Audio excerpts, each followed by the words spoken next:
Well, good morning, friends. Welcome to another edition of the Good Morning Africa right here on Africa TV. It's Thursday, the 11th of February 2021.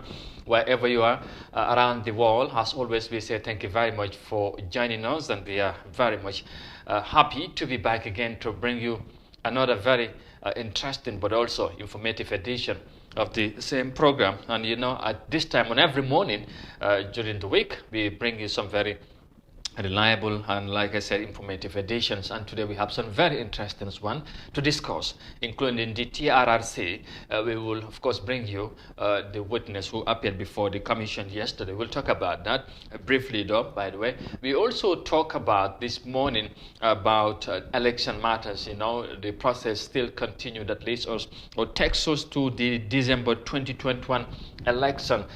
We will also bring you a report on that. And the famous T.S. Jotna is part of our agenda this morning. Like I said, we also talk about politics and all of that, because political parties are holding their congresses, and today we have another political party in-house to talk about their upcoming congress slated later this month. So stick around for that. Well, mbokk yi ñu ngi leen di nuyu beneen yoon fii ci Africa TV ñu maat mbégte dellusiwaat tey ci suba si la comme ni ñu koy baaxoo di defee saa su ne bu waxtu bi jotee ñu ngi leen di ziar fu ngeen munte nag ci biir réew mi ba ci biti réew di leen jaajëfal bu baax ci ànd bi ngeen di ànd ak ñun, waaye tamit ci taamu bi, waaye ci safo bi ak ci kolute bi. Xam ngeen ne bu waxtu bi jotee saa su ne ci suba ñu jàkkaarloo ak yéen digtal leen suñuy xibaar. Ci noonu tey nañ waxtaan ci wàllum TRRC bi. Xam ngeen ne ba léegi ñu ngi continuer di wéy di def seen liggéey.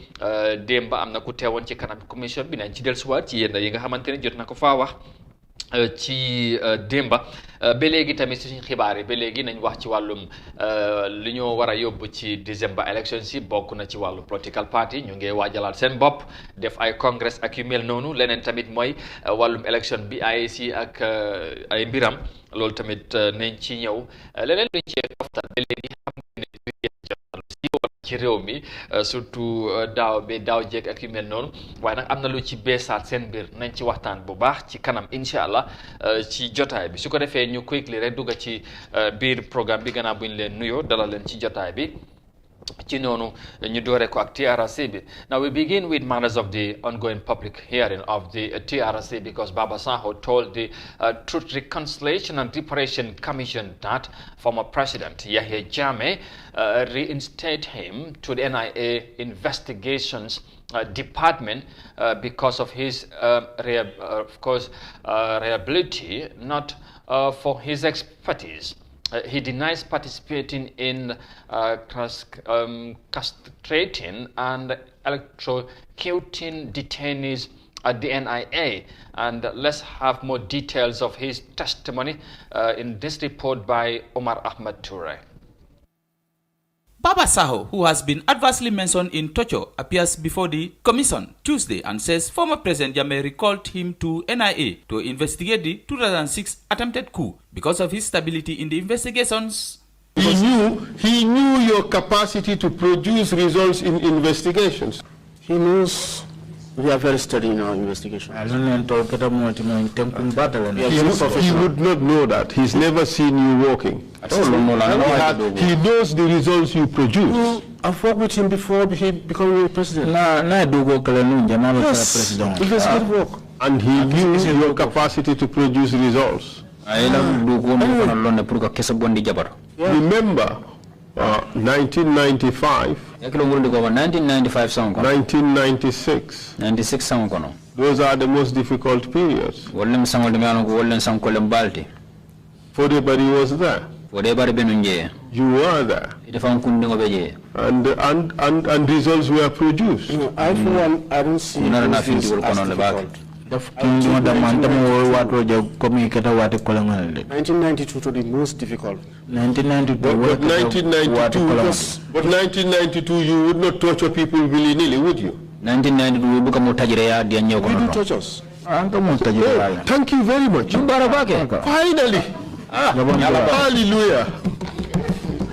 Baba says he does not recall beating or torturing anyone physically, even though he has been labeled as a torturer. Victims that appeared at the Truth Commission accused Baba of severe tortures, but he denies all the allegations, saying he wouldn't think of such a thing.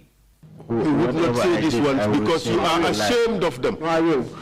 Would you be proud of crossing a big man's genitals? How would you be like? That's the last thing I ever think of. Exactly. You would not be proud of that. That's the last. Look, it's very inhuman. That is what you people did. That's what they said we did. Well, That's what they said. your colleague said you did it, and the victim said you did This is it. what I'm saying. They said. But I'm saying no.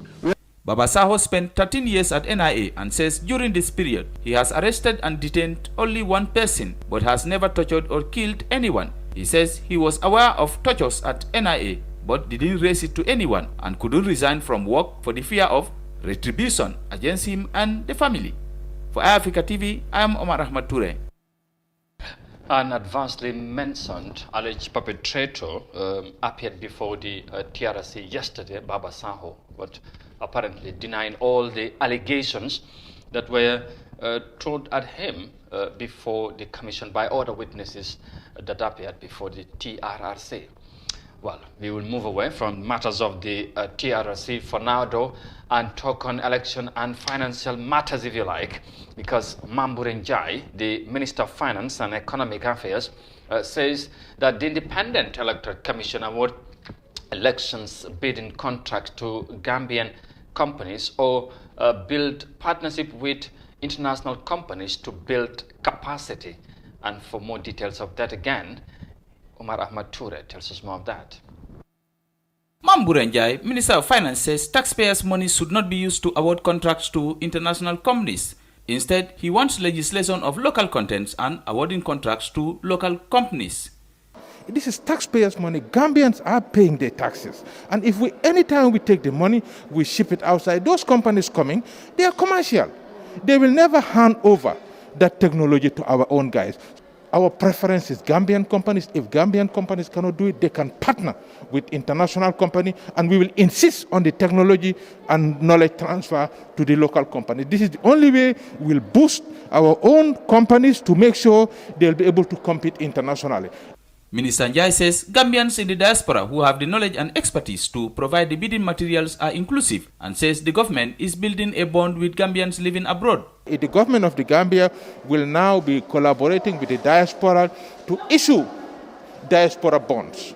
This is a way of really trying to strengthen and deepen our relationship. Gambians out there in the diaspora, this is the opportunity that we are opening our doors. We say, come and see that yes, the perception is one thing, but only if you test their modus operandus, you will never know how we do business. And this is the way, by making sure that even if you're in the diaspora, you can link with local Gambian companies to build our capacity. The Electoral Commission had in January recommended and wished to award the contract to international companies, despite objections by the Gambia Public Procurement Authority, GPPA. And the impasse between the two caused delay in the start of voter registration because the Ministry of Finance would not release the monies budgeted for the contract without GPPA's clearance. For Africa TV, I am Omar Ahmad Toure. All right. Of course, the Minister of Finance and Economic Affairs, Mamburen Njai, was stressing the need for Gambian companies to be given the voter registration contract or contracts that relate to the electoral process, or if not, they could partner or work together with international companies. So they could be also they could learn from those companies and upgrade their capacity. It should not be all given out to foreign companies or rely on other companies with regards to the election. And he was speaking during a meeting with the IEC officials and other stakeholders with regards to the elections financing or financing of the elections, because the IEC apparently is demanding for more funding, saying the amount of money allocated to them is not enough, is on the downside. And I think that was where the minister was talking about the importance of also prioritizing local companies. Yes, comme ni ngeen ko gisee noonu ci report bi Minister of Finance Mamburen Njai di wax ci wàllum election si ak IEC. Xam ngeen ne contract bi nga xamante ne bu war a am diggante IEC ak compagnie bu war a defar voter registre wala voters card si mooy pour nit ñi mun a am seen carte si loolu ba léegi mu ngi taxawagum IEC nag dañ dem ci National Assembly bi pour sàkku nguur gi yokkal leen dépense xaalis jàpp nañ ne lu ñu leen joxagum loolu doyul xaalis bi ci loolu nag ministre bi xam nga moom moo yore wàllum xaalis bi ak yooyu noonu su ko defee ci loolu la doon wax jàpp na nag dañu war a prioritize Gambian companies tamit yu mel noonu pour ñoom tamit mun a gis seen bopp ci noonu ñu am mbégte lool war ci dalal Mon Nyang ki nga xamante ne all guard la ci GMA ñu war a wax am naa ne namm ngeen ko lool Mon Nyang ñu bàyyi la nga nuyoo gaay yi laata nag ñuy firi umba bi nga xamante ne tey boobu nga ñu indil. jërëjëf Amadou jërëjëf ñi seetaan Africa TV si jamono bi nekk si réew mi ak si bitim réew ñu ngi leen di wax good morning. di am mbégte bu baax. donte la ñu ngi si yeneen boor yi sax waaye jàkkaarloo yow loolu daf ñu jox beneen mbégte. di nuyu ñi seetaan yëpp leen wax ne waaw tey moom ñu ngi fi ak Amadou si ab diir rek waaw. ñëwaat nga sa kër. waaw la woon moom yaay borom good morning. waaw indi leen xibaar yi wér te wóor xam nga xibaar yi wér te wóor rek. tey lal fan nga ñu nar a yóbbu xam naa ne coowal élection yi ak yu mel noonu bëri na. bokk na si loolu coowal élection li bëri na si dëkk bi foo tourné loolu mooy coow li moo taxoon Africa TV jógoon démb tam. dem si askan bi nga xam ne ñoom ñooy lépp parce que lu mun taxee war si ñoom lay dellu. waxtaan ak waxtaan ak ñenn si ñoom pour mbiri élection yi ak registration bu nga xam ne ni waroon na door te doorul askan bi tam indi si seen jàngat si lii lan la mun a def mun ñu bëri sax am nañ si am tiitaange ne mun na indi tardé délai bu bëree bëri am na itam ñi nga xam ne ni dem neen ba xalaat si see ba ne mun na indi sax ne war ndax sax élection bi si nekkee ne continué ne still now amuñ date bi nga xam ne si leen war a def registration ndax sax élection bi sax mënuñ si doxee sax pousse date bi nga xam ne mooy décembre bi loolu yëpp askan bi xalaat nañ ko si lan mooy ne liñ gisagum mooy lu nga xam ne dafa dalu seen xel parce que time bi registration bi waroon naa commencé jëmale décembre ñu gis ne ñëpp am nañ registration pour soo bàyyee élection bi passé lu bëri si li askan bi li ñu wax ñi amoon mun ngaa wax ne téeméer si junne si lu mut loolu yokku nañ si am na ndaw yi nga bëri yi nga xam ne ni jamono boobu ndaw leen waaye léegi am neen age bu nga xam ne war na ne mun a uti registration pour ça loolu am na solo léegi nii yaa ngi dégg ministre bi ñu mu ngay wax ci yu mel noonu mu ngay wax Gambian company tamit foog ñu bàyyi leen xel ci yëf yi parce que li gën a indi mbir mi mooy ñàkk a déggu bu am diggante GPPA ak IEC kan moo war a defar voters card si ak yu mel noonu nangutoo amul ci ndax nit ñi tamit ñu ngi bàyyi xel lan moo war a am ndax IEC dañu war a prioritize Gambian company comme ministre bi moo wax wala dañu war a waxtaan seen biir pour tamit ñu moytu lu mel nii ndax gis-gis boobu ñoom naka lañ ko gisee gannaaw bi nga xamante ne. waaw am nañ si gis-gis different ñu bëri indi nañ si seen xalaat looloo waraloon doxantu bi am naa ne in fact sax war nañ mën a ànd ak si ñenn ñu nga xam ne ni indi nañ si seen xalaat si mbiri compagnie si ak mbiri registration si tardement bi ak fu mu lim ñu mën a juróol yëpp dañoo ànd ak vidéo yi nga xam ne ni jëli woon nañ ko démba vidéo waan su ko defee ñooñu dinañ woon askan bi am na ñu nga xam ne indi nañ seen jàngat si li nga xam ne nii mooy lu ministre bi doon leeral léegi si gannaaw waaw ok xam naa ne léegi ñu digtal ñu loolu comme noo ko waxee ñu dégg ko ci gars yi bu dee yomb na rek ñu ànd ak loolu den su ko defee ñu ñëwaat. li mu wax dëgg la mun naa nekk risque parce que suñ ko joxee foreign company bi mun naa am ñu register yi nga xam ne duñu waa réew bi te coono boobu dal nañu ba si biñ commencé sànni kata coono boobu ñu ngi si soo léegi day bugga lim xalaat lu correct la day bugga ñiy sànni kata ñu nekk waa réew bi man tam li mu wax ànd naa si ne waruñ koo jox waruñ koo jox compagnie yi nekk si réew bi nañ ko jox foreign compagnie waaw xëy na boobu mun naa am suñ duñ mun a labaj affaire bi waaw man si loolu laa ko gisee de waaw man ànd naa si chairman bi waaw. naka nga gisee délai bi nag. délai bi moom baaxut parce que sànnikata jot na li ñu wax su nekkoon ne noonu la day war a commencer affaire bi léegi waaw balaa ñu dem ne nañ ko suspend nangu ba si kanam parce que yu bari amuñu sa voters card li mu alaat daal baax na trop dañ war a def pexe ndax ñu commencé di binda pour sànni carte. man Fatmata Sawa laa tudd.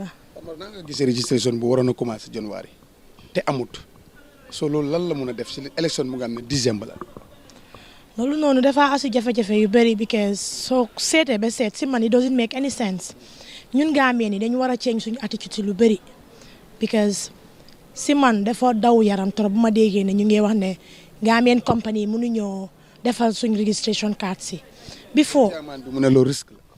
si man loolu fooguma ne risque la because fooguma ne doomi réew bi dina put Gambians in a risk loolu noonu it doesn't make any sense lu tax ñun duñ mun a jàppalante why is it that ñun dañ ñàkk am confidence si suñ boppa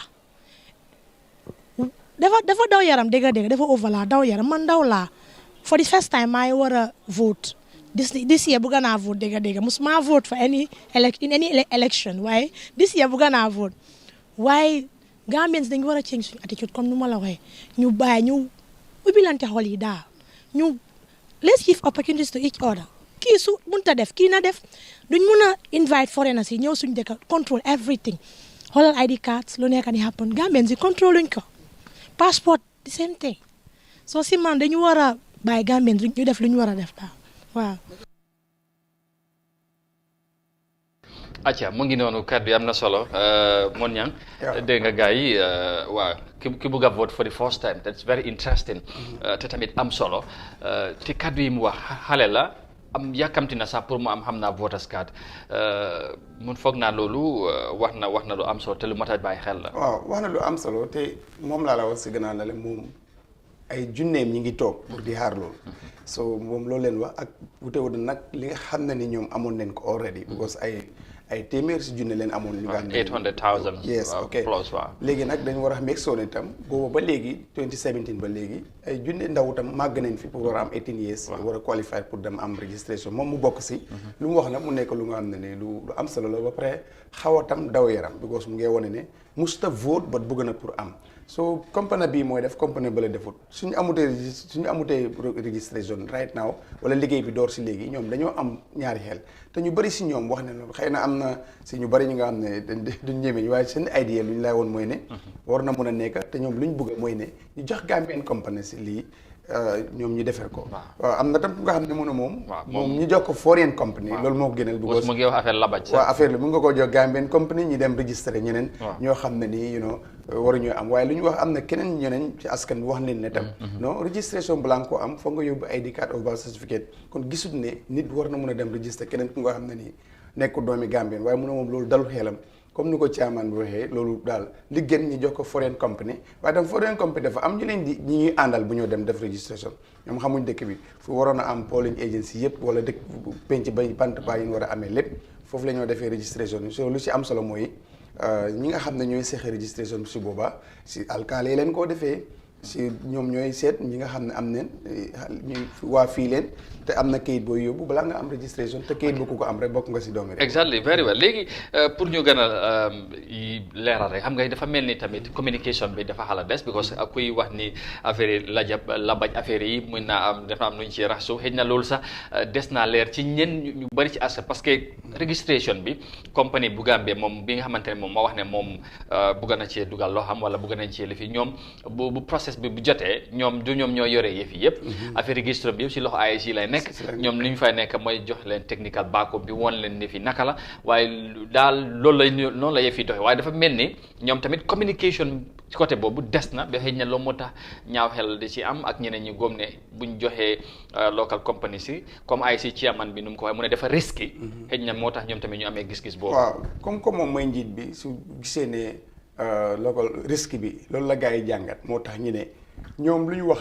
soo gisee mu ne risque kon labaj war na see mun a am ba tam am na ñu wax ne tam ne su fekkee ne moom mooy conduct élection bi. war a contrôle ñi nga xam ne ñoo war a am registration. fan la risque war a nekk foofu noonu. ñoom ñooy contrôle yëpp si waaw suñ indee foreign keneen bu ñu indee gan tam kooku di ko def kooku lu mu mun rek mooy print nataal. waaye li nga xam ne ni mooy kayit yi koo def process bi yëpp AIC ñoo koy amee kon data bi ak yooyu noonu yëpp ñoo koy amee kon léegi li askan bi li si seen wax mooy ne liy wax ji ñoom den bugg a gis ne registration commencé na te ñoom suñ gisee ne mu ngay dem ba si ay weer commencé wun am ñaaw nañ jortu ne askan bi ñaaw nañ jortu ne élection bi war na mun a gën a pousse because 800,000 80,000 naka la si sànni woon mu war a yokk ay 100 because ndaw ñi bëri maa gën a si diggante bi loolu soo war a def registration boobu ak fileeg 10e ba ñoom ñaaw neen njortu ne soo moytu sax date of election bi ok léegi ministre bi ba léegi mu ngi doon wax tamit ne moom mu ngi insiste ne te moom loolu def si kàddan sax da ngay gis ne mu ngi cee wax ba xam naa sax gis na si boppam parce que mu ngi wax ne foog ñu dooleel Gambien si tamit parce que xaalis bu ñoo dugal ci élection bi xaalis waa réew mi la doomi réew mi ñoo si ñoom la ñoo seen xaalis la dana am solo tamit bu fekkee ne xaalis bi dañ ko faa dugal nañ prioritize nañ soog a prioritize doomi réew mi daan ñoo jël xaalis booy fay ko donc ñi nga xamante ne ci biti la ñoo jógee bu paree ñoom dañoo jëm xaalis bi yóbbu ko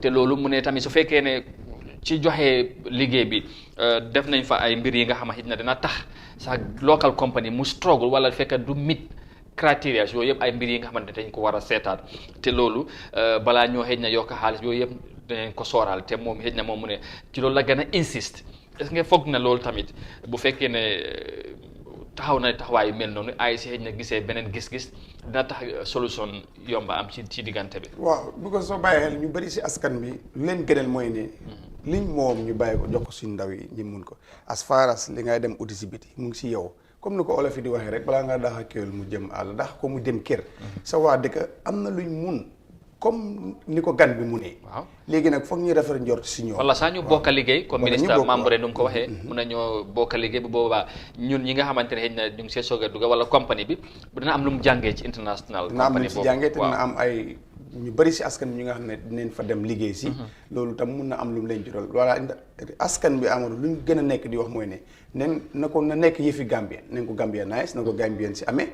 ñu am nag comité bu nga xam ne dina ko contrôle yi fi jaar fu mu war a jaar mu nekk liggéey bu set loolu askan bi laajte ñi nga xam ne ñooy ay si nañ ko jox waa réew mi liggéey ko liggéey bu si war ba nga xam ne ni xel yi ñëpp dinañ si dal. ok xam naa lu ñu war a wax bari na waaye foofu lañ koo yemandi rek parce que dañu war a waxaat ci leneen élection bi am na yeneen parti yu war a organiser congrès loolu nañ ci wax tamit ci 3 jot nag ma finally rek lan ngaa wax gars yi fan lañ laay koccaat ci beneen jotaay incha allah. waaw loolu la comme rek li nga waxee yoon bu dagul waaxu ñu dem. passé wul soo nañ teg foofu nañ si teg brique rek te xam ne dinañ dellusiwaat ak yeneen. li la wax na rek Africa TV la xibaar yu wér te wóor. waaw loolu fii la mooy amee waaw. xibaar yu wér te wóor te tamit fu mu koy plug saa su ne day leer moom Modou Mohamed Niang ñu ngi koy gërëm bu baax sant ko di la jaajëfal bu baax xam naa beneen yoon ci yeneen jotaay dina ci ñëw ñu gën a yaatal ci yeneen mbir ci biir réew mi jërë ngeen jëf su ko defee quickly rek ñu daal di continuer waxtaan bi waa laata su ko defee loolu nañ ci ñëw léegi ñu dugal ki nga xamante ne keneen ñu waxtaanee li nga xamante ne mooy wàllum politique ci biir réew mi xam ngeen ne at bi atum élection la ci biir réew mi décembre 2021 ñëpp ñu ngi ko waajal di ko bàyyi xel tamit wax naa leen tamit ci kanam tuuti incha allah ñu ngi war a waxtaanee tamit affaire yi 3 years jot na loolu tamit mu ngi si agenda bi léegi ñu dogal suñuy gan incha allah national ñi nga xamante ne mooy All People's Party APP ñu ngi waajal seen congress di on the 27th ci weer bi mooy février fale ci Sinthiou Alaaji lan lañ cee séntu ak lan moo war a am bokk nañ ci parti yu ees yu juddu ci réew mi Gumbo Ali Touré moom moo jiite parti boobu kenn si seen ndaw yi moo fi war a teew ñu waxtaanee loolu léegi incha allah su balaa ñoo nag wax ci ñu jeexale ak 3 years jot na xam ngeen ne ñoom tamit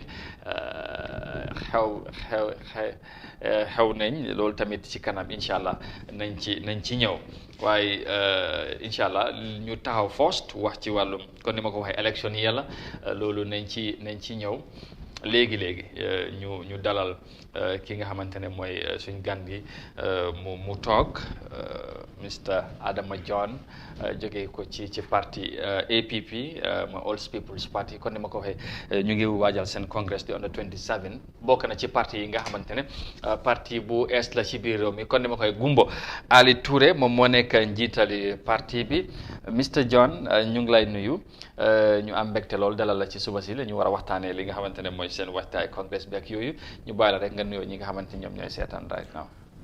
jërëjëf Mr Kanté. maa la sant di la gërëm. jërëjëf. lii moom yàgg nañ ko togg. waaye nag teel a ko yàlla sottil. kay.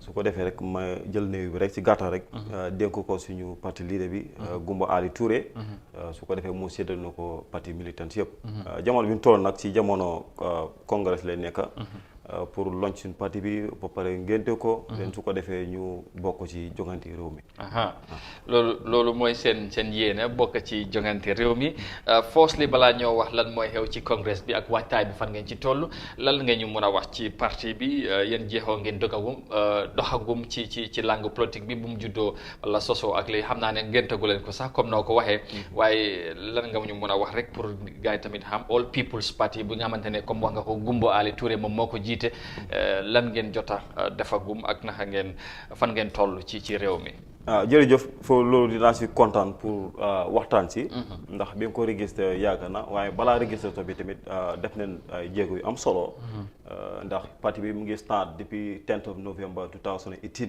si lañ ko doon di ko togg ba ñu registré ko si biir bi nga ko registré nag am nañ consultation meeting yoo xam ne def nañ ko meet people bi so man jàpp naa ne meeting yu ñun am benn political party boo xam ne am na ko si biir réew Gambia kon loolu yokkute la te bi ñu fa jógee tamit bokkoon neen tamit ñoo ngi doon xeex si COVID-19 bi jóg neen meet people the entire Gambia am lu nga xam ne tamit jox ne leen ko pour ci wàllu xeex bi ok loolu am na solo léegi parti yu juddoo bu yàggul bari na yaa ngi tey am nga tey parti yu fi nekkoon est-ce que tey yéen yaakaar bu ngeen amoon ne Gambien si nañ leen ko teeru wala tertu ci apprécier ci parti bi ndalool gis ngeen ko ci bi parti bi sosoo ak léegi waaw loolu am nañ si yaakaar trop ndax parti bi ni nga ko bildee comme ni ma ko waxee la rek loolu dañ ko bild si loxo Gambien si ñoom ñoo jël parti bi onastanga den su ko defee ñu jàppale no pour parti bi tamit mën a bokk si yeneen parti yoo xam ne tamit den bokk si ñuy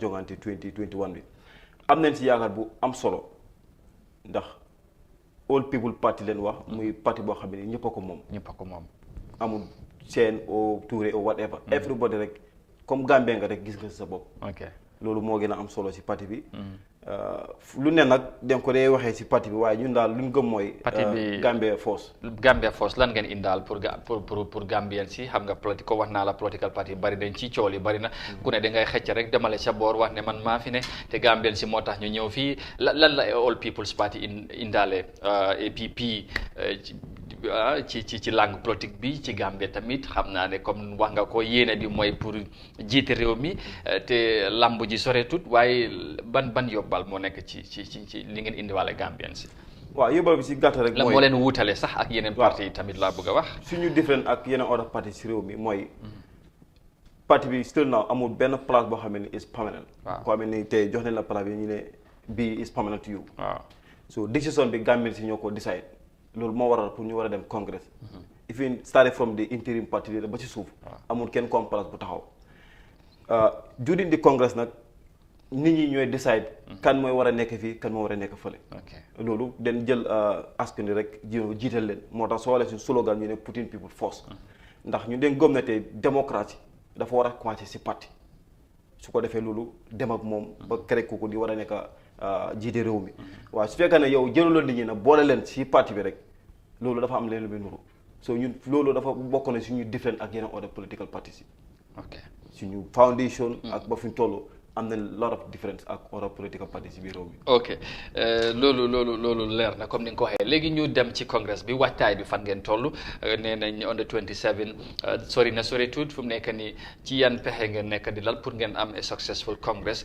yaa ngi doon wax tamit ngente ak loncin ak yu mel noonu waaye gis ngeen lu fi NPP def lu yàggut est-ce que ngente seen ngente bi dina xumbee comme boobu wala yéen naka ngeen ko bugg a préyager pour gis ne daal am ngeen a good one waaw ñun lu mu bilif rek mooy xumb lu ñu gëm mooy ñu tegal Gambie ci loolu mooy reality même su fekkee ne ñetti nit sax ñoo ñëw sax waaye at least ku fa ñëw da nga xam ne lii parti boo xam ne la is structure loolu moo gën a am solo ndax nit ñëpp ànd ak yow ñun am na solo ine norowéran parce que politique tamit nit la waaw parti daal ñu waaw waaye xam nga jamono bi ñu toll nii dañ toll ci jamono bi noo coronavirus yaakaar naa tamit war nee na mun a parti si war nee na mun a use loolu ñu xeex COVID-19 bi ba ñu limite ko ba képp ku fa war a ñëw tamit war nga mun a respect protocole soo xam ne ay si ñoo ko joxe muy benn congrès bi ñu ngi ko waajal rek mooy ñu ngi organising lii naka ñu man ci organising committee bi laa bokk. ñu ngi génne ay some delegation cards yi. di invite all political parties ci réew mi su ko defee ñëw atteindre ko te tamit ci biir loolu tamit ñu ngi cee profité képp koo xam ne yaa ngay ñëw nga ñëw ak with face mask nga atteindre programme bi so yooyu yëpp bokk na suñu programme tamit ñu ngi meet people daal ñu ngi meet di entire Gambia. ñu ngi invite réew mi yëpp su ko defee ñu atteindre programme bi. ok ci bési congrès bi naka ngeen ko fas yéene defee parce que tamit lu gën a bëri comme wax nga ko yéen Gambien si moom parti bi waaye tamit li gën a bëri comme gumbo moom moo ci gën a fees ñu bëri jàpp ne bu boobaa moom mooy continuer di jiite parti bi amaana sax bu fekkee ne parti bi nañoo tànn flag bearer man moo kat moo nekk seen kan ni moom la ñoo séentu tamit ndax loolu la wala am ngeen ñi nga xamante ne pare nañ pour jongante ak moom ci place boobu ak yeneen place yi tamit ndax am nga ñi nga xamante ne tànn leen ngeen ba pare wala dafa open pour seen members yi ku ñëw apply pour benn every position ci parti bi. waaw loolu la because advertisement si sa advertisement yooyu yëpp jàll na mooy starting from the interim party ba ci suuf pour nga nekk party leader and the secretary general of the party da nga war a apply and you must be a Gambian ba pare war nga am the membership card so da ngaa gis ne application saa ngay ñëw dëgg la nag nit ñi gumbaleen dee gis si interview si ak yu demee ni ko yoolu waaye you might be also surprised tamit nga gis keneen wil ko ndax application la foog ñu xool di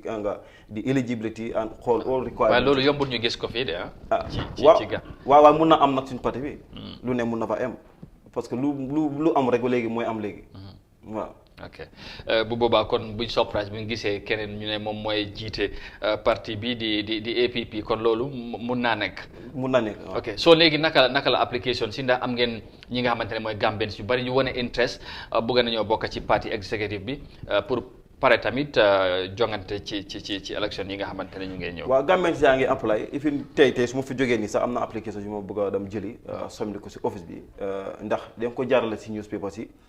def nañ ko advice nañ ko tamit si amba radio station si so Gambians yaa ngi binda ñoo xam ne tamit am nañ di interest pour bokk ci top executive bi so gars yi ngi right ñu ngi apply ba on the 12 mooy deadline bi on the 12 mooy deadline of application bi so Gambians si daal si gàttal daal ñu ngi binda pour wane seen interest pour jiite parti bi. ok loolu am na solo bu baax a baax su ko defee ñu fàttali rek congrès bi comme noo ko waxee on the 27 la foofu ci Sinthiou Alaaji waxtaay bi wax na ko ak tamit yëf yi nu moo demee application si gaa ngay yónni finally rek ban message ngay yónnee waa APP ak ñi nga xamante ñu ngi waajal pour ñëw.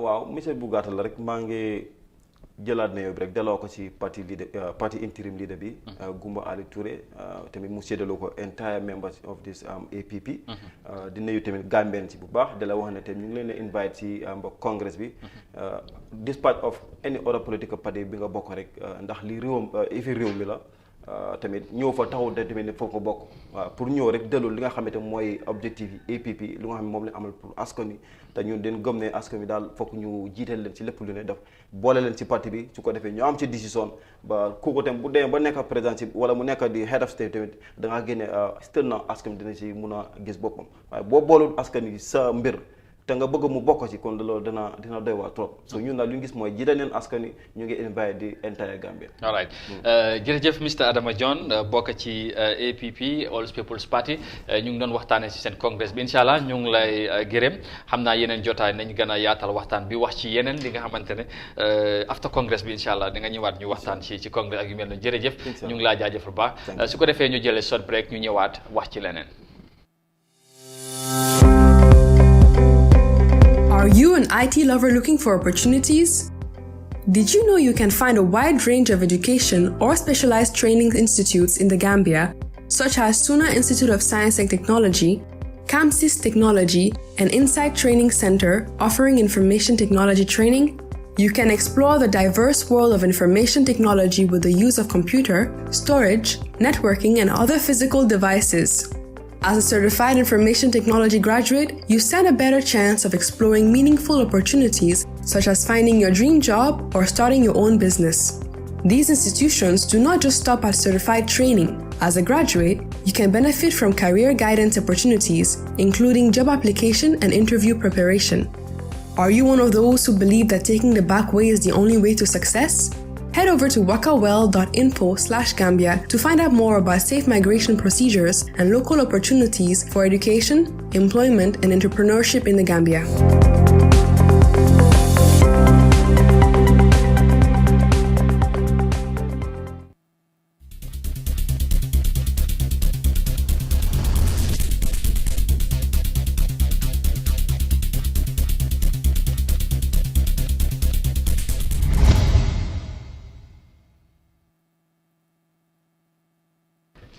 All right, welcome back. su ko defee ñu gërëmaat leen rek ba léegi ñu ànd ak yéen ci programme bi continuer rek la ñuy def gannaaw bu ñu jëlee pause bu ndaw waxoon naa ko ci ndorte bi ak sànq nii rek maa ngi leen ko doon fàttali ne dañuy war a waxtaane ci wàllum 3 years jot na wala boog di jot na movement ndax of course am na lu bees ci seen mbir xam ngeen ne tour bu siiwoon la ci réew mi ci at yii nii yëpp lan moo waral loolu su ko defee dañ leen daal di rearrest dañ leen jàppaat ni ki démba ñan ñoo leen jàpp nag mooy police bi. Now we'll talk about the 3 years Jotna movement issues because the 3 years Jotna movement leaders were arrested or rearrested by the police on Wednesday before they were granted bail. Now the police arrested the Jotna leaders as a result of an information filed by the High Court at the High Court by the state, according to reports. Now, charges preferred against the Jotna movement leaders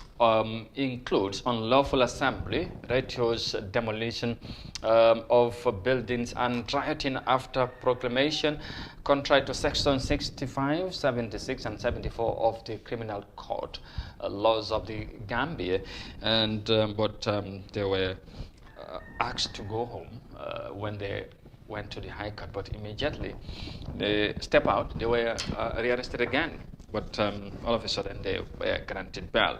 Now, pour ñu discuss more on this is Nyauru Koma of the UDP. Nyauru, thank you for joining us this morning. And just a quick one, I know you were following development of this recent related issue of the TRS Jotna. I'll first ask you, what did you make of it? Thank you, Amadou. In this capacity, I will state clearly my utterances about these 3 years is apolitical, because 3 years is not a political movement. It's a civic pressure group that is affiliated with all membership from all political parties across the country.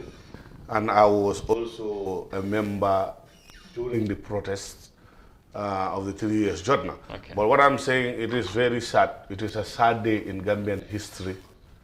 It is unprecedented, and we'll never forget yesterday, because the pages of dictatorship, the final page of dictatorship has been turned in this country, courtesy of the Barrow administration. It's sad, after 22 years, when a state, you have your case, you cannot prove your case beyond reasonable doubt, you prosecute a particular case for months, nearly coming to a year. Finally, you decide to withdraw your own case, null prosequi. You were not forced, we are not compelled. You withdraw your case. The defense were asked to open their defense. They had no case submission. They were acquitted by the procedure of the court. Outside the court premises, like in those days, what happened? Are picked up again by plainclothes security officers, CID, NIA officers, and police officers to be sent to serious crime. Again, for the same case, the same charges to be filed in the High Court against the same people. It is just frustrating. You've never seen that. What do you think might have led to that? I will not think. I will not be thinking. It is blatantly clear. It is dictatorship creeping. Just a way of silencing people who are critical of the government. Simple as ABC. This is what was happening. 22 years, everybody was crying foul because of this tactic. Justice delayed is justice denied. I've never seen in any civilized democracy where a judicial and a legal process is frustrated like this. This is abuse of judicial process. This travesty has to stop in this country. We fought so hard to bring sanity to our public institutions, but we will not be surprised with all the advanced mentioning of people who have done unimaginable crimes against humanity, torture people, kill people, are still serving in the system in the capacity of security supervisors, security commissioners. It's pathetic. Gambia have to grow and graduate from that. Okay, now I can understand you are vehemently and strongly condemning the move or the act from the state or from the police, I should say, of rearresting the leaders of the Jotna movement. Now, since they were released yesterday on bail, did you know what's the situation as we speak? What's the state of the leaders of the 3S Jotna? I know, for one, they've said it clearly. After being released, they are still defiant in the face of animosity and a creeping dictatorship like the way they stood for 22 years to fight against dictatorship, tyranny, and the abuse of justice and law in this country. Law and order. Where are the reforms we're talking about? So if we say here, where are the reforms when it comes to security sector reform, judicial reform? Where are the reforms? In a civilized democracy, I tell you, anywhere in the world, if a prosecution withdraws a case, it is genuine. That's why in the United States of America, with all what Donald Trump was doing, he was not able to build up a case because there are modus operandi, there are laws, there is a regulation there to control prosecutors and even lawyers. That if you do something with an intent of damaging somebody's character, that is not in line with the principles of being a lawyer or a barrister, you will lose your license for life. That's why Giuliani and his team they were claiming, but when they go to court, they cannot put their case forth because they know what is at the back of this issue. I think the Gambia Bar Association should come up, the judicial system and the judicial council should come up and put up systems that will control people who will abuse judicial processes. Okay. Because this is an abuse of judicial process. Yeah. You cannot prosecute somebody for 1 year. You withdraw your own case. Who forced you? Who compelled you to at least withdraw that case? You withdraw it at your own free will. You later release those people. They were just about to leave the premises of the court and they get rearrested. Yeah, this is the same type of charges to be filed against them. Yeah, that is the common sense. That means that there is an ulterior motive that is not known to everybody, but is known to the state, and the state should not operate like that because they should talking about the ulterior motive that you just mentioned, I was just going to ask, were there any signs, or is there any signs that the 3S Jotna were apparently maybe trying to do anything again with regards to what they have been doing? You said you were part of the protest team. Everybody knows that. Definitely 3 years they had a mandate and they had a period when the 3 years was up. After that 3 years, nobody will tell you. They will not have any intel on any meeting going on with the 3 years. They don't have any meeting with 3 years organizing any demonstration or whatnot. So there's nothing new. Don't you think the state is an old fight that is coming to forth? Yeah, don't you think the state is privy to information in this country? We will be defiant. Don't you think they might have? We will not allow anybody. Never again is not a slogan that is to be toiled with. Yeah, we will not allow the government and the incumbent to come and play with people's civic and democratic rights. Yeah, I know you trying to entrench somebody in power. Just give me. By all means. I want to say this. Would you agree the state might be privy to information about the Jotna movement which you might not know, and probably that led to this action? If they are privy to any information that we might not know, let them bring it forth, but not using the same old charges that were dropped to be refiled again in the High Court. That means that you don't have any new information. And this section you're talking about, that is arson. Yeah. Even during the court process, the sections we are quoting here, some of them were dropped. That was why they were able to be bailed, because some of those conditions were unbailable offenses. They were dropped. You would start dropping charges. You went up, you don't even show up in court. You don't show up once, twice, and the judge asks you to come or else it will be struck out. You came, you withdraw your own case by yourself. They were just going out, you rearrested them. Is that not draconian? Is that not premeditated? Is that not well calculated? There is a motive. The motive is known to them, but we are saying we are defiant in the face of animosity, in the face of a creeping dictatorship, in the face of people who have perpetuated all ugly issues in this country. Imagine people who have killed people are working in the system. People who have raped people are in the system. People who have been adversely mentioned to be thieves and they plunder government resources are still working in the system. You rearrest people who have not even killed an ant in this country. You call that justice? It is justice that is for a particular group. It's a justice that is targeting a particular individual. That is a justice meant for kangaroo system like the system we have right now. Okay. Because we cannot understand this. In as much as we cannot fathom what has happened, That's why we don't talk about 3 years, because it was at the court. And when issues are in front of the court, you don't divulge too much. And again, it's back in the courts again. It's back in the court. I've had, yeah. But I've not heard from them. What I have that they were released, not even on bail. I said I had they were released. So if it is in the courts, we will not talk about, and we are not talking about the case. We are talking about what happened outside the court by arresting these people. That is what we discussed.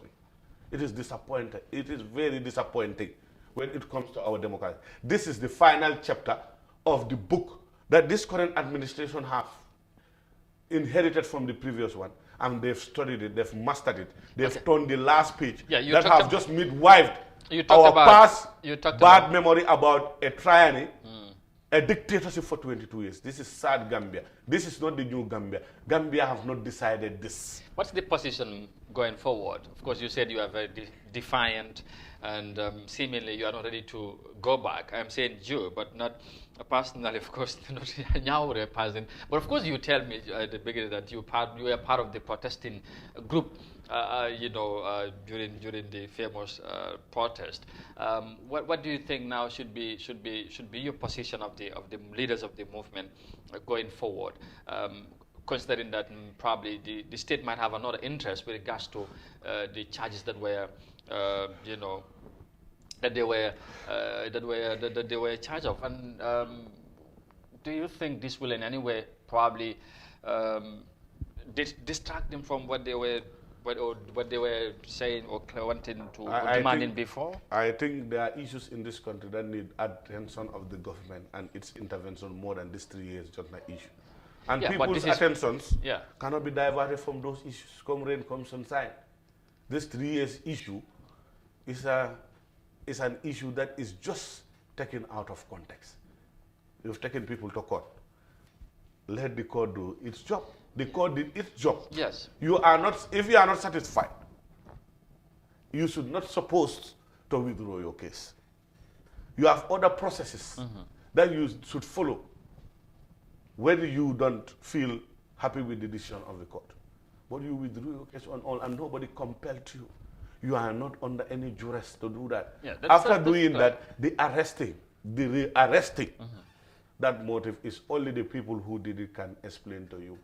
But it's not looking good at the other side, end. what's the and our own perception about that is that it's calculated and premeditated. That they just deliberately want to do this to delay justice, because they know that they have no case. You cannot give a permit to people to convert at a particular end. That is legal, allowing them to do their protest. I am telling you one thing. For me, I'm law-abiding. If the permit was not issued, I would not have gone out. But I've seen a legal permit from the Gambia Police Force giving us the right to assemble at a point and do the demonstration peacefully, because the first one was done peacefully, the second one also was issued. So I hope that was a legal ground, that everybody can side and you can defend yourself by saying, this is why I went out. Yeah, but before the start of the event started. Yeah, but the argument was the group were told to, my friend, if you are at the 3 years, you were there. Let us not go into detail. Yeah, everybody know that the group was conveyed there. Yeah, but they were supposed to go. No. You know that everybody, they didn't decide anything. People were coming, Ahmad. I don't want people to discuss this issue because I was there. You can't tell me what I've seen. Let us not deviate from the fact that these rhetorics have to stop in this country. People can blatantly say issues and lie with impunity. I was there. I know what happened. Even the convergence has not come to its end. People were coming from all corners of this country just to be converged at one area. Before the convergence even started, tear gas started being fired. Why? Somebody came there with a T-shirt, 5 years Jotna, 5 years. That is the guy who started all this mess. People are not talking about that. He was not legally permitted to be there. That T-shirt supposed not to be there. Who brought that guy? Who allowed him entrance to pass through that barricade and come to that place, and he started the fight? Okay. So all those issues are issues that are very trivial. That's why I said let's not go into that in detail. What happened, everybody knows, and what we expect to see is what we've not seen. Okay. And Gambia is a sad state. We are saying hell no to that. Never again. You cannot withdraw your case. When the guy steps out of the court, you rearrest. That is dictatorship. That is a sign of a weak system. All right. That will always rely on that type of modus operandi to get at its rivals. And we're saying hell no to that. All right. Hence you said we should not go to details. We wouldn't go much detail into that. I would agree with you on that. But of course, I think your message is very clear. Totally condemning the rearrest of the leaders of the TS Jatna. And he, according to him, it's a sad day for the Gambia. It was yesterday. We will end with with 3 years matters for that. Hopefully, if there's any new development, we will not hesitate calling you back and we discuss as a concerned citizen or a member of the group, not as a politician or whatever. On a final note, because of time, probably you were listening to the finance minister talking about the electoral process, of which involves the IEC and of course. We all know the pending issue between the IEC and of course the GBPA for the voter registration process, the company who should do what, allocating of contracts. Now, the minister is insisting that after the meeting, he spoke to journalists saying that Gambian companies need to be prioritized because the IEC was at the National Assembly to request for more resources, more funding, saying the budget allocated for the electoral commission is on the downside. It's not enough probably for them to do the activities this year leading to the election. So what did you make of the minister's position in this matter? And then as they continue the consultations to find a way out in this standstill at the moment. Thank you, Ahmad. This is a very relevant pertinent question. Now we are political. We are not apolitical, but we are politically talking now. The problem here is, let the minister reserve his opinion to himself. There is a process, and what doubts me in this country, why people in positions of authority will always want to empower corruption, nepotism, self-serving centering people who are not there for the interest of the country. When we say let's support Gambian farms, that's right, I'm in line with that. Yeah. But with expertise, the Smart Business Group is a company that was established in 2016. Yeah. The company is not even 4 years old, and in their core service that they provide, providing IT service is not there. Their core values, their mission statement, they provide real estate services, general trading, consultancy, and civil engineering. Wait, every company, as per your certificate of incorporation. Yeah, but you have a mission. But you said general. Or you have general trading. We don't want general trading to be open to IT. We have IT firms here. And they might have. I will cite an example. When Pristine is in this country, they have the expertise. The guy who established Pristine was from Goldman Sachs. It's a renowned worldwide IT technology company in the Americas. Yeah, I listened to the general trading. You know what? Smart Business Group. GPPA, Minister Mambure Njai, don't sell Gambia. No. Don't put Gambia in chaos. Why? The minister is saying... There are three things here. No, listen. There are three things. Let me... No, Nyaure, just listen. There are three things here. No, I just want to put this to you to understand. The minister. What the minister also, he said, in fact, is not categorically saying that if, in case there's a possibility that the Gambian company cannot do it alone, there should be partnership with the Gambian company and a foreign company or international company so that the Gambians can learn. Why should you go for a third-party issue? Is this election year 2021 is a decisive election in this country? Yeah. No partnership. We have people who have the expertise, they have the technical know-how. This smart group, they don't even have the data to support this election because they just established in 2016. No, but who is going to provide the company the might have been evolved from 2016 They are not involved in anything. There is a telephone house before. They sell smartphones. I know this place. It's a smartphone company, not a house. Not even a company before, a house. What data are you talking about? Data. Yes. That you need. Like from the past election, will they have any data about that? That's from beyond the hands of the IEC. No, from not only IEC, the providers of the service. Yeah, but are they willing to give it? Why should you change providers when you have a provider that's track record have been proven? Wait, you are losing Gambians cannot. No, we are not losing it. They want to rig our elections. They can't. Mambure can't play us double standard.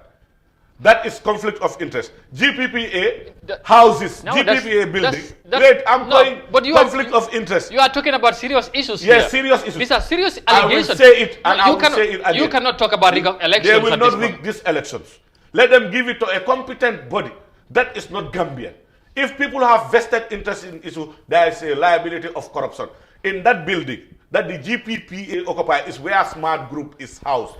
That is conflict of interest. Smart Group, Business Group, they are housed where the GPPA is housed, in the same building. Conflict of interest. The CEO of the Smart Group is a relative of the president. We all know that. Again. We are saying hell no to Smart Group. They don't have the experience. This is not about relationship. It's about a business. Relationship, that is not called threat. And it's about Gambia. When the president is the incumbent, he will be participating in that election. His nephew is the head of the Smart Business Group. You want to give our election registration to that group. Amadou, are you talking? Are you understanding what you are saying? Absolutely, very well so. You are understanding what you are saying? Yes, I am. The president will be a party. That means giving the powers to the player how as do you know the he's umpire, related to the president the referee, and the linesman at the same time, and he should play in that match. Who will win the match? No. Wait. IEC, I stand in solidarity with them. Let it be given to a Canadian company who has a track record in this business. If it is a subsequent election with the expertise already, you want to tell me we should give our election to a group who will be doing their learning process during this crucial election. You want us to give it to Smart Business Group? No, listen. They were selling smartphones in 2016. They graduated to drawing of plans and architecture and civil engineering. And they say now, general training. After general training, they want to do election for Gambia. You are missing when the CEO and the people responsible for running that business, they are close relatives of Mr. President. Don't jumble up the discussion. You cannot talk about rigging election. You're talking about family friendship, or he's a relative to the president. How do you know he's related to the president? And who do you think? How do I know? Yeah. What is Amadou, if you are related to people, how do people know? No, I mean, you can sit. I can sit here and say I'm related to someone. While that's not the case. How do you know that? Now, do your investigation. No, it's not about me doing my investigation. I'm saying I didn't ask. I didn't, and I will not be here. If you sit here and say that he is a brother to the president or is related, I don't say he's a brother. What did you say? I say he's related to the president. How do you? He is related. The relation you can qualify. No, then don't qualify it. Let them qualify it. You are not in the position to qualify the relationship. So why would you? I said that is my take. You cannot. That the Smart Business Group are inexperienced. They've never even had any contract with IT. You are insinuating something that you cannot. No, you are. They came in 2016. You cannot give us a proof of what you are saying. I said the proof is in the internet. Go and check what they do for services. What services they provide. No, I'm not talking about that. No, just go. I'm talking about the relationship between the smart that relationship you can go and investigate as a journalist. I will not go there. So what I said is very clear. I will repeat it again. Nobody will rig this election. If you give an election process to a company that is established in 2016 as a phone house, they don't have the expertise, they don't have the technical know-how, they don't have the IT background, and even in their core values as per the act of their own company. IEC never said that. IEC never said that. My friend, yes, Smart Business Group, they will not say it, me, I will say it. But I'm saying, let Mambure stay out of the Minister of Finance. You are not GPPA, you are not IEC. You are there just to monitor our funds and our revenue. Don't interfere in the bidding process. Don't interfere in who is to be given. Even we want to Gambianize. Let me tell you something. Why? I will tell you three things. We've got to go now. Our security is not Gambianized. Yeah. It's already 10 o'clock. We've got to go. Our production, when it comes to even our soft drinks in this country, are not Gambianized. Now you'll come back. The rice we eat and the oil is not Gambianized. It's all Senegal. Please just allow me. He's not talking about I'll bring you back. You want to come and take care of this election. Just listen to me. Please, you will come back. Hopefully on Friday. We'll get you back. We talk about this. Time is not on our side. I'm sorry to interrupting you whilst we were talking there, but thank you for coming. We need to go on and bring the newspaper review because we have to go to the TRRC, and I know you want to watch the TRRC, and many of the viewers also want to watch the TRRC on time. So thank you very much for coming. We'll be back right after the break. Star GSM. Star GSM. Felay promotion bana fina molye minul be mararing tanko bundala Gambia banko kanjang minubuko policeol armed forceol immigration, customs, ani lanjurtol. Datalar bala keta smartphone la. Minka sannu wini woro wala, sang wini woro doma isa soto. Minka sannu wini woro, sang wini lulu. Minka sannu wini lulu, sang wini nani. Imandan smartphone doma la. Simple phone fanan. Minul ka sannu kemelula, sang kemenani talulu. Milbe kemenani talulu, sang kemesaba talulu. Ning original Techno Simple phone minu ka sannu keme konontola, sang keme woro wala isa soto. Mobile ambulance odum keme woro doma. Star GSM e tableto soto le pro dinningol. Wuli killing keme sei doma isa soto. Nyin tabletul minu ka SIM card uta. Wili fula keme saba isa soto. HD universal remote fanan bijele. Flat screen ol mini yalon ko la receiver be konole 432 lombang wala 43 inches. Isi soto no $4,999 wala $8,999. Star GSM manda wodo mala. Nganying original face mask sol sotole. Minsal tanka coronavirus sotola. Nga air freshenal fanan sotole pour alla sabati dinkiral aning official. Nyim bala muran tulul fanan bijele. Nyim flash kopol ka bonali America. Alse muna fangala la official do warala sabati dinkiral. Pour jikando wala jisuma anda se sambano tilo mume. Nganying designer spray fanan sotale. Min zero ka tarafengo bala fo montoro wati mwani nani. Andi botanam France le anin Dubai. Isina njibe no na bumbato memfele Kombosila Drive Serekunda OJ Johnson nyati lingol wala nanyun kunkilim bitikol memfele talindi Marseto anin tabo koto traffic light auto isen kumandino 700-2494 wala 990-1122 Star GSM mfanankan kato dango kele puru mimbe banko sambala nyato Star GSM.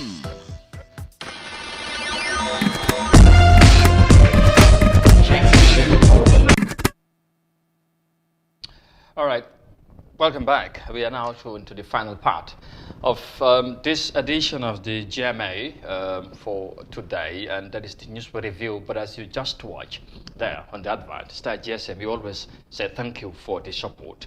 And joining me as ever, as always, is Abdoulaye Mendy for the news review. Mr. Mendy ñu ngi lay nuyu ñu am mbégte lool jàkkaarloo waat ak yow nga diktal ñu tey luy xëy ci news basi. jërëjëf Amadou ma fay la ba noppi nag nuyu ñëpp ñi nga xam ne ñooy seetaan Eye Africa TV ci jamono juñ nekk ni ci li nga xam ne nag moo gën a fës ci ëttu këru yëglekaay yi ñu tàmbale ko ci Standard Newspaper ndax ci xëtam bu njëkk bi la nga xam ne siwal na ko ci teyit mu doon ab ponk bi ñuy gestu mu di GPU seen secretary general bi ñoo xamee ko ci Sékou Jammeh moo daal di delloo lenge yi nga xam ne moom lañ ko dénk pour mu doon xaatimkatu kër googu ba tey itam ci leneen li ñuy gestu it ci Standard Newspaper mooy njabootu Haydara gi daal ñoo daal di jéggalu ci kii di Gàcc seen njiit ma di Jawara ci gannaaw ba nga xam ne kenn ci seen mbokk nag amoon na ay kàddu yu ñagas yam yóbbante woon kii nga xam ne moom mooy Gàcc waxtoo ñu ko mayut ñaari ponk yi nii lañ bëgg a tënk waxtaanee ko laata ñuy xuus ci leneen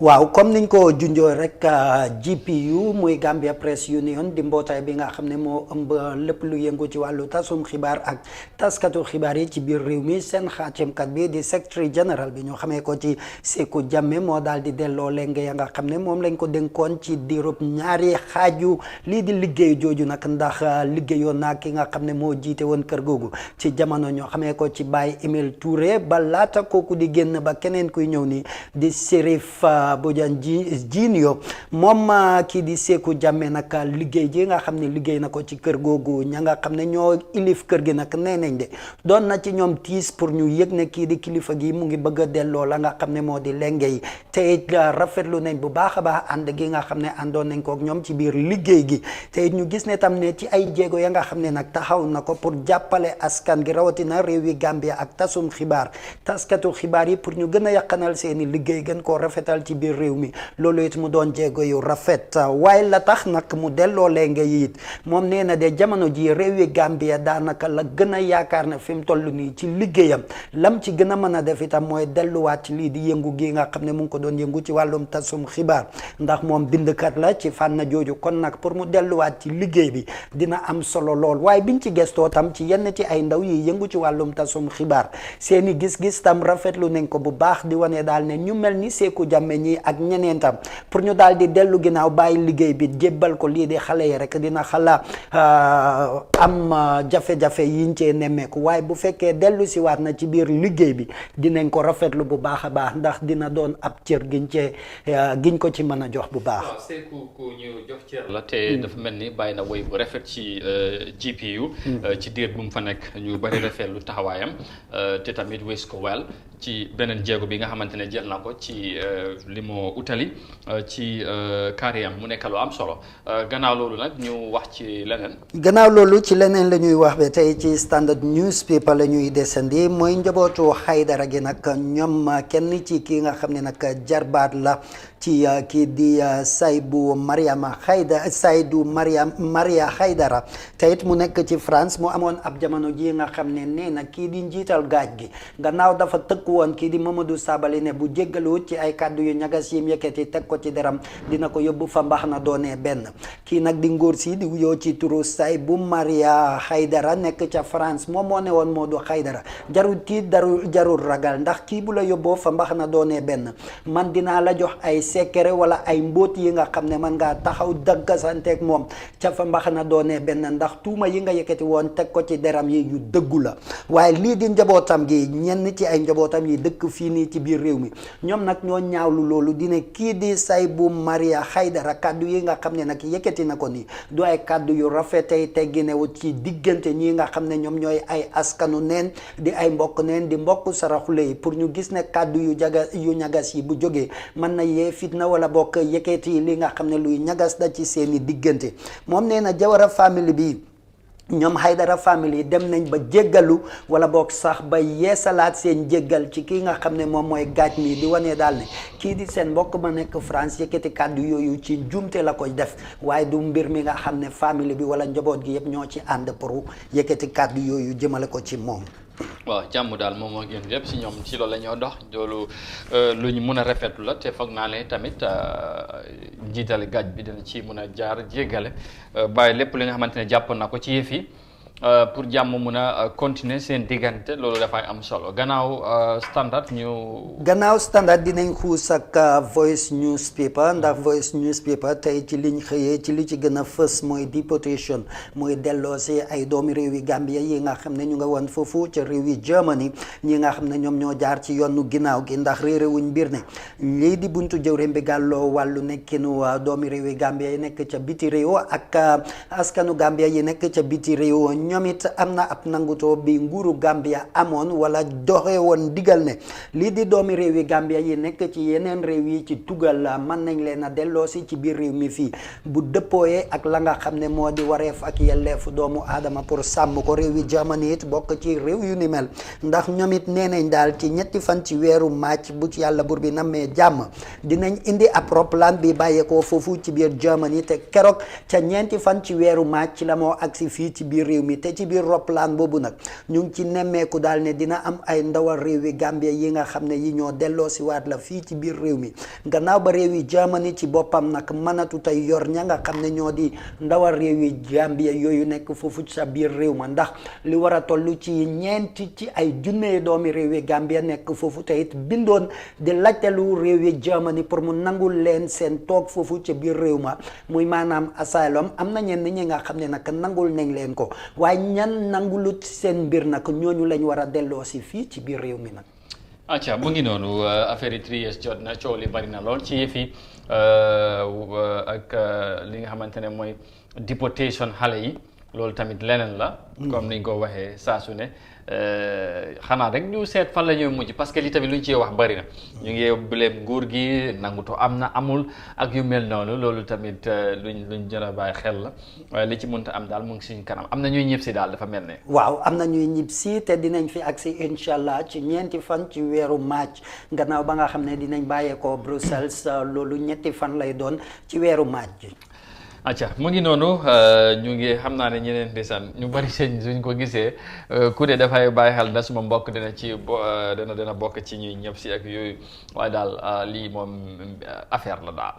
ci fi ñuy daanelee nag mooy ci Foroyaa newspaper ndax Foroyaa newspaper ci seen xët bu njëkk bi amaana 3 years jot na seen ni mbir tam feeñ na ci waaye liñ ci tànn rek mooy gannaaw ba nga amoon ab waxtaan ak ñaawur ci mbiru 3 years jooju liñ tànn ci Foroyaa newspaper mooy kenn ci ndawal pencum ndawi réew mi tey toggal kiyang foofu ca pencum ndawi réew mi moo doon waxtaan ak tasukatu xibaar di wane daal ne lakkum àll gi war nañoo seet yeneen pexe yi nag ak nga xam ne def nañ ko pour aar lii di gàncax gi ak àll gi amaana moom pexe bu mu ci gis daal mooy daan yiñ dee daan ñiñ dee jàpp ne ñoom ñoo dee yëngu ci wàllum lakk àll gi tuut na lool ba nga xam ne nag yenn yi borom mën na ko def ci teyeef rek ndax buñ leen àttee ba daan leen lu gën a bari ci liñ lee teg pour ñu war koo fay mooy ay ñetti junni te gis na daal ne ñooñu nag ñetti junni yooyu am na ñenn sax fañ lañ àtte ba daan leen foofu lañ koy fayee kon mu ngi mel ni mbir mi dañ koy ñàkkal fayda wala duñ ko dee fulal lu bari moom daal la nga xam ne wax na ko mooy dina jàmbat ci pencum ndawi réew mi pour ñu seet naka lañ yeesalaatee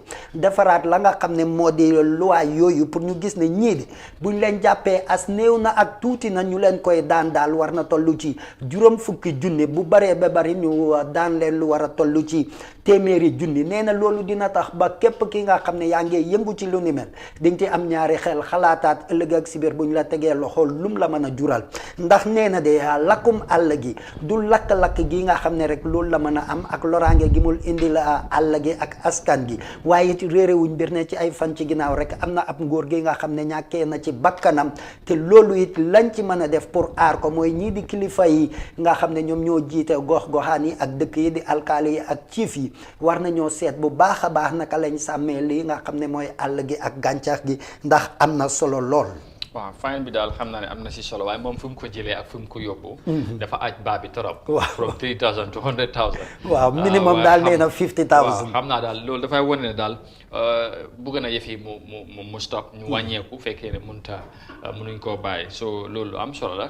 te moom comme ci pencum ndaw réew yi la bokk. boobaa war na ci am taxawaay amaana ñu déglu ko ak yu mel noonu waaw. fi ñuy daanelee tey ci lii di Foroyaa newspaper muy IEC ñooy dënku benn ci ay mbootaay yi xeex wareef ak yelleefu doomu aadama ñu gën ko xamee ci civil society group ne ñu ngi dégg ne ñu nga foofu ci biir Basse ak yenn ci ay dëkk wala ay gox-goxaan yi nekk fii ci biir Kombo gi di West Coast region bii ne ñoom de ñu ngi doxantu di yeesalaat wala boog sax di jàngal askan gi lu jëm ci wàllum jublaan ci wàllum sànneb karta tey ñu ngi mbuboo turale di IEC nag seen kilifa gi nag daal dina wane daal ne loolu dëppawut ak yoon mbuboo IEC di def la nga xam ne IEC moo ko war a def wala yëgu ko yëgluwut te itam bokk ci lu dëppawut ak la nga xam ne moo di sart la kon nag ñii mu doon mbootaay bi nañ moytandiku ci jikko yu ni mel nii ndax ëllëg ak si biir mun na leen a jural la musiba ndax bu fekkee it ne ñu ngi continuer di ko def IEC mën na leen a yóbbu fa mbaxana doone benn ci jëf yi nii ñu ne mbootaay bii nag ci li ñuy def mooy dañu bëgg wane wala boog sax dañ nekk di wane daal ne illegal voting ci biir réew mi fii lañ nekk di yee askan gi pour ñu moytandiku ko te yooyu nag doon na liggéey yi nga xam ne nag IEC ci boppam moo ko war a def wala boog sax moo war a dooleel mbootaay bi nga xam ne moo koy def waaye ñoom yëguñ tinul lu dul niñ foree ci wéyu béy ne am na ñi nga xam ne ñoo nekk di def jikko ju ni mel foofa ca URR ak yenn ci ay gox-goxaan yi nekk ci West Coast region te ñu ne ci seeni t-shirt yi nga xam ne ñu ngi ko print di ko sol wala boog sax di ko jëfandikoo ñu ngi fa gis logo IEC te loolu dëppawut ak lii di sartu IEC rawatina lii di sartu réew mi Amadou li moo bokk ci li nga xam ne moo gënoon a fës ci ëttu këru yëglekaay yi comme li la ñu waxtu may pour ñu tënk ko rek joxe dig daje xam naa ba suba ci beneen ci ab jamono ci waxtaan yi nga xam ne yooyu lañ dee sëkk ak lii di askan gi.